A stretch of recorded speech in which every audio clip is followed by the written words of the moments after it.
Beginilah nasib seorang muslim yang berani meninggalkan ibadah sholat. Apakah di antara kalian ada yang suka meninggalkan ibadah sholat? Coba mari renungkan video ini. Apabila ada seorang muslim yang suka meninggalkan ibadah sholat 5 waktu, maka ia akan mendapatkan 15 siksaan baik di dunia, saat mati, saat di alam kubur, dan saat di akhirat. Ketika tarikus sholat atau orang yang meninggalkan ibadah sholat meninggal dunia, maka ia akan mendapat azab kubur yang sangat pedih. Orang itu akan diazab oleh ular besar yang bernama Asyuja, Al-Akro. Berikut 15 siksaan yang dijelaskan dalam kitab Irsyadul Ibad, karya Syekh Zainuddin Al-Malibari, bab Fadli Sholatil Maktubah. Orang yang berani meninggalkan sholat, maka dia akan menerima 6 jenis siksaan selama hidup di dunia. Siksaan yang pertama, umurnya tidak berkah. Siksaan yang kedua, tanda kesolihannya menghilang dari wajahnya. Siksaan yang ketiga, amal baiknya tidak mendatangkan pahala. Siksaan yang keempat, doanya tidak dikabulkan. Siksaan yang kelima, dia tak memperoleh bagian doa para orang soleh. Dan siksaan yang keenam, dia akan banyak dibenci orang-orang. Tidak hanya siksaan dunia saja, orang yang berani meninggalkan sholat juga akan mendapat 3 siksaan saat waktu kematiannya. Siksaan yang pertama, ia akan mati dalam keadaan hina. Siksaan yang kedua, ia akan mati dalam keadaan kelaparan. Dan siksaan yang ketiga, ia akan mati dalam keadaan kehausan. Menyedihkannya lagi, rasa haus saat kematian itu begitu dahsyat. Andaikan orang yang meninggal itu meminum air lautan pun, tentu tak akan bisa menghilangkan rasa haus saat kematian itu. Naudzubillah min dzalik. Kemudian saat di alam kubur, orang yang meninggalkan sholat juga akan mendapat 3 siksaan lagi ketika sudah ada di alam kubur. Siksaan yang pertama, kuburannya akan menyempit.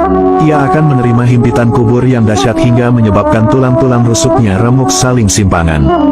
Tidak hanya itu, siksaan yang kedua ini bikin merinding, di mana liang kubur orang yang meninggalkan sholat akan dilalap api membara. Mayit ini akan hidup di alam kubur bersama api-api panas yang menyakitkan. Selama di alam kubur, orang yang semasa hidup suka meninggalkan sholat juga akan menerima siksaan yang ketiga. Yaitu, orang itu akan menjumpai ular besar yang bernama Asyuja, Al-Akro. Ular besar ini adalah ular yang diutus Allah Subhanahu wa Ta'ala untuk mengazab orang yang semasa hidup berani meninggalkan sholat. Ular ganas ini tidak belas kasihan dalam menerkam orang-orang yang mendurhakai Allah. Azab ini adalah sebagai balasan terhadap orang-orang yang menyepelekan kewajiban sholat 5 waktu. Selanjutnya, setelah dibangkitkan dari kubur, orang yang berani meninggalkan sholat juga akan mendapat 3 siksaan pedih lagi. Siksaan yang pertama, ia akan mengalami hisab yang berat sekali. Siksaan yang kedua, ia akan dibenci oleh Allah Subhanahu wa Ta'ala. Kemudian siksaan terakhir yang tidak kalah dahsyatnya adalah, ia akan dimasukkan ke dalam kobaran api-api neraka. Orang yang meninggalkan sholat semasa di dunia, ia akan diazab di neraka dengan azab pedih bersama para ahli maksiat lainnya. Naudzubillah min dzalik. Saudaraku kaum muslim dimanapun berada, Allah Subhanahu wa Ta'ala telah berfirman dalam Al-Quran Surah An-Nisa, ayat 103 yang artinya, sungguh, sholat itu adalah kewajiban yang ditentukan waktunya atas orang-orang yang beriman. Kewajiban sholat itu jelas sudah difirmankan Allah. Sholat pun tidak boleh ngawur, karena ada ketentuan seperti syarat dan rukunnya.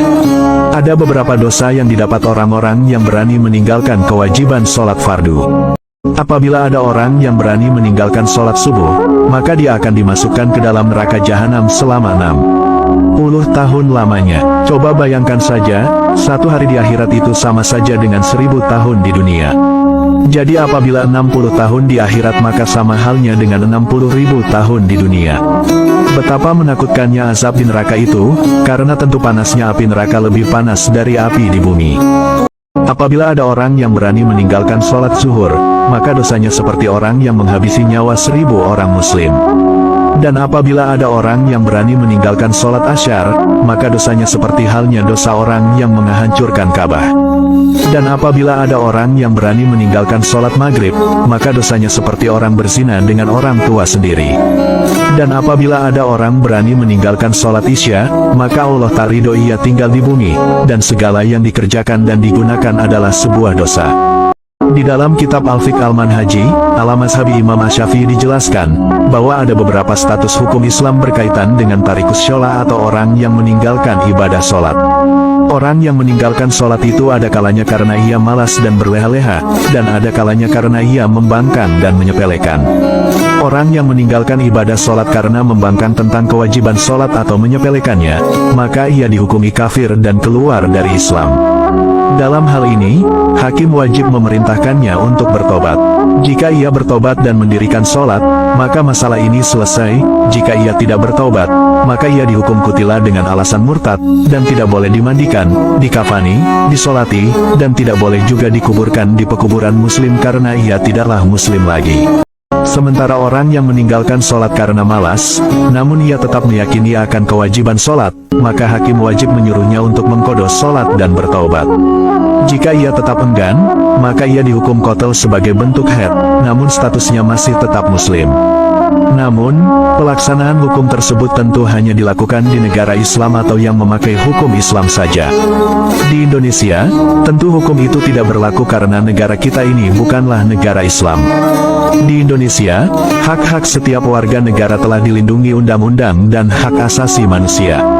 Maka sebab itu, yang bisa kita lakukan adalah marilah kita ajak secara baik-baik saudara-saudara muslim kita agar senantiasa mau mengerjakan ibadah sholat 5 waktu, dan selalu mengingatkan kepada mereka perihal pertanggungjawaban amal mereka di akhirat kelak.